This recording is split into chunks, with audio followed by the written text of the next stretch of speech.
Hello friends, பிரதமர் வீட்டு வசதி திட்டம் முக்கிய சலுகை 2026ஆம் ஆண்டு வெளியிடப்பட்ட புதிய அப்டேட்.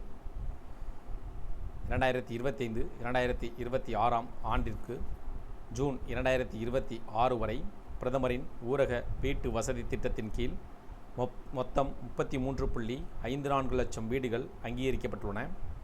மேலும் 35.54 லட்சம் வீடுகள் முந்தைய ஆண்டுகளில் வழங்கப்பட்ட அங்கீகாரங்கள் உட்பட கட்டி முடிக்கப்பட்டுள்ளன. இக்காலகட்டத்தில் தமிழ்நாட்டில் 9,57,825 வீடுகள் அங்கீகரிக்கப்பட்டு 6,72,338 வீடுகள் கட்டி முடிக்கப்பட்டுள்ளன. இத்திட்டத்தின் கீழ் மாநிலங்கள் மற்றும் யூனியன் பிரதேசங்களுக்கு மொத்தம் 4.18 கோடி வீடுகள் இலக்காக ஒதுக்கப்பட்டதில் 3.92 கோடி வீடுகள் அங்கீகரிக்கப்பட்டுள்ளன. 3.11 கோடி வீடுகள் கட்டி முடிக்கப்பட்டுள்ளன. மேலும் ஒதுக்கப்பட்ட இலக்குகளில் 1.06 கோடி வீடுகள் இன்னும் கட்டி முடிக்கப்பட வேண்டியுள்ளது. மாநில அரசுகள், யூனியன் பிரதேச நிர்வாகங்களே கள அளவில் முதன்மை அமலாக்க அதிகாரிகளாக உள்ளனர். மாநிலங்கள், யூனியன் பிரதேசங்கள் தெரிவித்துள்ளபடி வீடுகள் நிறைவடைவதில் ஏற்படும் தாமதத்திற்கான முந்தைய காரணங்களான பயனாளிகளின் விருப்பமின்மை,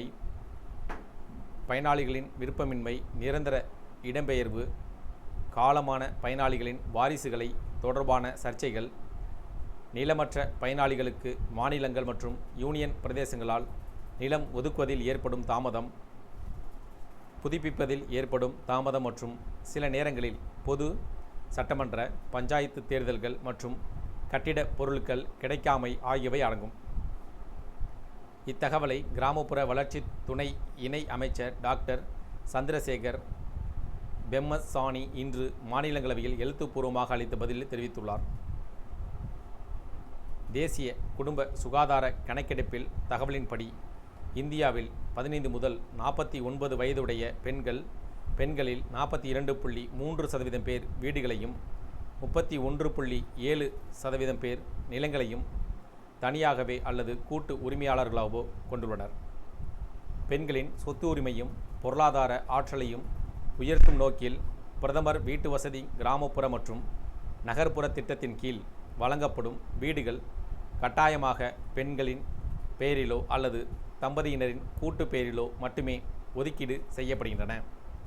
மேலும் பெண்களின் வாழ்வாதாரத்தை மேம்படுத்த தீன் தயாள் விளிம்பு நிலை மக்கள் மேம்பாட்டு திட்டம், தேசிய கிராமப்புற வாழ்வாதார இயக்கம் மற்றும் மகளிர் தொழில்முனைவோர் கடனுதவி திட்டம் போன்ற பல்வேறு திட்டங்கள் செயல்படுத்தப்பட்டு வருகின்றன.